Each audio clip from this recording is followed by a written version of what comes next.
Alright, so I'm doing a review of this Gorilla Cart steel utility cart. Model number is GOR1201B.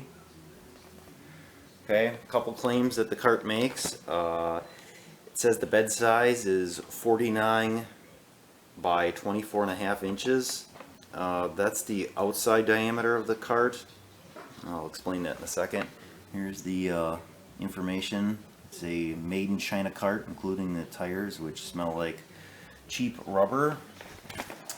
It has a towable design. It also can be pulled by hand, and I'll show you that in a second. It says that it has a 1,200 pound capacity. It's got 13-inch tires.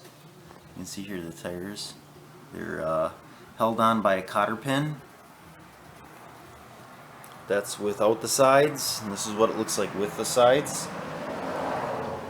It uses a very thin expanded steel, and it also has a black mat that goes over that, a very thin plastic mat. Here are the specifications. Here's it shown with the handle used to pull it, and there's a picture of split firewood, assuming that's what you would use it for. Alright, so here's my cart. Let's talk about some pros. This handle is really awesome design. The fact that you can pull this pin, and right now you would be pulling it by hand. You just take it, flip it around, and now you can pull it behind four-wheeler, lawnmower, something like that. Pins just go back in and hold it in place. Of course, you can't get it when you're filming there. And then the other pin is used to pull behind the implement. That's a really good pro. That's partly why I bought it, so that if you want to use it without an implement, you can pull it with people power. That's awesome. The cart itself pulls pretty easy. Even when you got a pretty decent load on it, it pulls pretty simple. There's not too much effort. That's probably got something to do with the big tires on it. What's another pro? Oh, putting it together. Instructions are pretty simple. There's not much that you really have to put together. The sides obviously come off.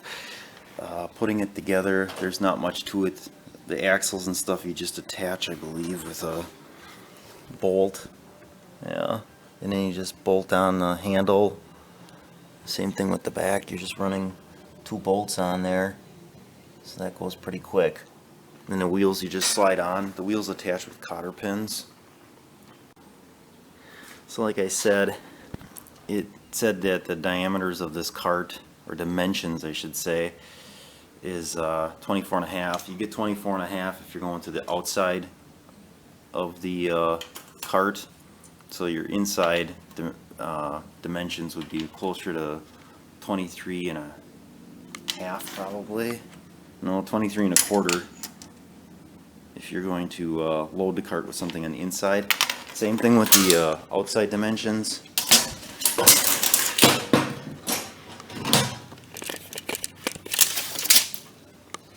We can do this. There you go. Alright, so you got 49 to the outside, but if we're talking inside here, it's probably closer to 47.75. Right, so that would be, so the other pro would be the cart itself is not very heavy. If you have to lift it, that way it's not too difficult. Okay, so some cons of the cart. One, the expanded steel is extremely thin. That's probably part of the reason why the cart is so light. These sides here too, you know, they say it's steel. It's very thin. You can tell here it got a little kinked out, loading it with some bigger pieces of wood. I don't know how well these welds are going to hold up, or even like some of this, because this stuff is super thin. You know, there's not much to that. That rubber mat is a joke, or it's a plastic. It's not rubber. It's a very thin plastic. You can see here too, this hitch here, there's not much to this. This could be much thicker, but again, thicker metal, probably more cost, probably going to make it a little bit more heavy if you're pulling it, I guess. The dimensions on the inside here aren't exactly what it says. The dimensions are very vague on the box, so just know that it's not going to be 2 foot by 4 foot in the inside. It'll be close, but this piece of 1/2 inch plywood that I cut in here to strengthen it is actually 23 1/4 by 47 3/4, and it gives you just enough room to still get the sides on. So I'll take a side off here. I'll just take the back off here. That's an easy one to get off usually. Oops. So that's what it looks like. I did put a coat of like a Thompson water seal on this piece of plywood, and that was just leftover shipping plywood from something that I got. The sides here, again, this is pretty thin. These tabs will probably break off at some point if you're not really super careful with them. The cart says it'll hold 1,200 pounds, or the capacity is 1,200 pounds. Obviously it's going to be less because I added this plywood. I don't know that I'd ever get close to 1,200 pounds on this. That seems like a lot. That seems like a lot for this cart.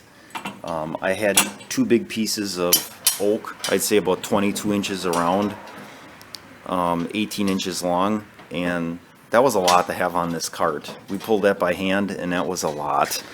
I can't imagine 1,200 pounds on this cart, and those pieces of oak were nowhere near 1,200 pounds. And especially with the expanded steel, you'd have to have that 1,200 pounds distributed really well in order not to punch through that very thin expanded steel. And we'll take a look at that. Okay, so here's underneath the cart. Here's where I poke through with a piece of wood, and you can tell this here is pretty flimsy. There's not much to this. I got expanded steel in this utility trailer in the back there, and that too is kind of bent up, and that's like probably 3 times as thick as whatever this is. This is very thin. So, and you can tell like even some of the welds here are starting to crack off. Here it's broke off completely already. Maybe it wasn't attached there. So the plywood will help because it's actually working on this angle iron here that they got on the sides, and then these very thin braces that come across. That'll help distribute some of the weight a little bit better. And I just attached that with some carriage bolts and some leftover material that I had, just random material. This part here seems like this is pretty decent.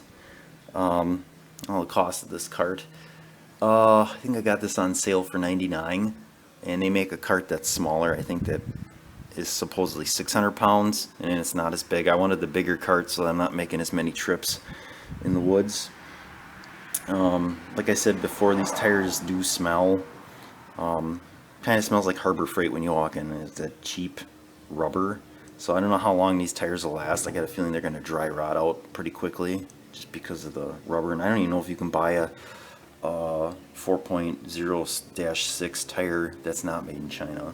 Because I would think if you could get a decent USA manufacturer, the tire would probably last a little longer. The cart itself collapses pretty good. If you want to like get it down, I take the sides off, lay it flat, and then I'll show you what I do with the hitch here. I kind of turn it in on itself. I took the cotter pins out and replaced them with these lynch pins. I had to drill out the axle here a little bit to get these to fit. Not much though. I like this because then you can take the wheels off if you're out like doing something out in the field or somewhere where you don't have tools. You can just do this by hand, especially if you want to take the wheels off to try to make room, because the wheels do add, you know, this much more to it. So if you're trying to get something in flat, that saves you about probably 6 inches or so. So that's nice. So yeah, lynch pins. I think I got $4 in lynch pins, and then just the time for drilling them out. So this is kind of what I'm talking about here. You can fold it in on itself, which is nice. So, I mean, you got a little bit of the handle that sticks past here, but otherwise you're talking at 49 inches from front to back. So you can kind of slide it in. If you take the tires off and you take the sides off, you can get it pretty flat. So if you need to get it in somewhere tighter, if you're looking to save space, because you can stack the tires much easier than leaving them on like this, kind of makes them bulky. And also makes the cart a lot lighter if you take the tires off and you got to lift it, put it in somewhere. So that's what it is. I think there's a lot of cons to this cart, but I think the fact that you can get it for 99 bucks if it's on sale, if you catch it just right. I think otherwise they list out at like, I want to say 130 or 120. It's not bad, because I looked at a lot of used carts on Craigslist that were all rusted to pieces, and then it was either you pulled it by hand or you had to tow it. You couldn't do both. The fact that you can do that almost makes this worthwhile. It saved us, like I've made many trips already with this thing in the woods, taking stuff about a quarter mile out, and you just put it behind your lawnmower, your four-wheeler, and load it up and pull it to the front. Boy, that saves a lot of time and a lot of effort. So that way I think it's good. We'll see how long it lasts. Maybe I'll do an update video if something breaks on it or something. I'm not going to say I'm super careful in this. I didn't even do this bracer that meant that the wife did that unloading the cart with a big piece of wood. So yeah, it's not terrible. I definitely, if you're going to buy this cart, I would definitely put the plywood or some sort of structure over that, especially if you're going to use it for hauling wood and stuff. Yeah, and that's probably the only thing. I mean, the linchpin thing, it's just nice to be able to pull the wheels off without having to have a pliers with you to mess around with the cotter pin. Really, a cotter pin is a one-shot deal anyway, so this way you can take them on and off as many times as you want. And the reason I used a linch pin like that instead of like a hitch pin or is it cotter pin, is I couldn't find one that would fit in this correctly without hitting the valve stem here. So this, it clears, it doesn't touch, which is good, because I didn't want any issues with the valve stem, because I'm assuming too over time these wheels may leak. So there you go. This is the Gorilla cart. Definitely a pretty good value if you can get it under $100.